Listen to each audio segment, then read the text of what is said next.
నిన్నెవరో మాట్లాడిన అధ్యక్ష రోహిత్ వేముల గురించి మాకు కూడా సానుభూతి ఉంది అధ్యక్ష. కానీ ఓ ఇష్యూ చేయదలుచుకోలేం మేము. దానికి ఒక పెద్ద ఇష్యూ చేసి గందరగోళం చేయదలుచుకోలే.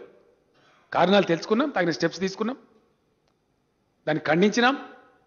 అట్లా జరగకూడదు. అటువంటి ఎందుకు జరుగుతున్నాయి అధ్యక్ష అటువంటి దురదృష్టకర సంఘటనలు? ఢిల్లీలో జేఎన్యూలో జరిగినా, ఇక్కడ మన దగ్గర ఇక్కడ సెంట్రల్ యూనివర్సిటీలో జరిగినా దురదృష్టకరం. I have condemned it. ఇటువంటి వాటికి ఆలవాలంగా మారుతున్నాయి. ఫిలాసఫీలు సిద్ధాంతాలు కొంచెంపోయి ఆ యూనివర్సిటీలలో పెట్టి లేని జగడాలు పుట్టించి ఈ ఫెస్టివల్ కిస్ ఫెస్టివల్ అంటే అధ్యక్ష భారతదేశంలో కిస్ ఫెస్టివల్ ఒప్పుకుంటారు అధ్యక్ష? ఓడు కిస్ ఫెస్టివల్ అన్నాడు, ఎన్నో రకాలు పెట్టి ఎందెందో చేసి వాటన్నిటిని ఒక విచిత్రమైన సంస్థలుగా తయారు చేసినారు. ఆ పరిస్థితి పోవాలంటే దాని పరిపాలన చేసేవాళ్ళు, దానికి ఛాన్సలర్గా వైస్ ఛాన్సలర్గా ఉండేవాళ్ళు, పటిష్టమైనటువంటి వాళ్ళు రావాలి. దానికోసం మేము డిలే చేసినాం అధ్యక్ష. I think shortly search committee వాళ్ళు రిపోర్ట్ ఇస్తే అద్భుతంగా వాళ్ళని అపాయింట్ చేస్తాం. వాళ్ళ గ్రాంట్స్ లేవంటున్నారు, గ్రాంట్స్ ఇస్తాం అధ్యక్ష.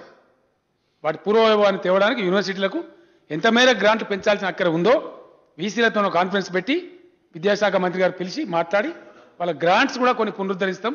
ఇందాకనే నేను చెప్పినటువంటి సన్నబియ్యం కాలేజీ హాస్టళ్లకే కాదు అధ్యక్ష, యూనివర్సిటీ హాస్టళ్లకు కూడా సన్నబియ్యం పథకం వర్తింపజేస్తాం అధ్యక్ష. केसीआर जी को मैंने फोन किया सुबह, जैसे ही मेरे पास घटना की सूचना आई. उनकी सरकार है, मात्र ये गुहार लगाने के लिए कि लॉ एंड ऑर्डर की सिचुएशन ना हो, मदद कीजिए मेरी, क्योंकि लॉ एंड ऑर्डर स्टेट का विषय है.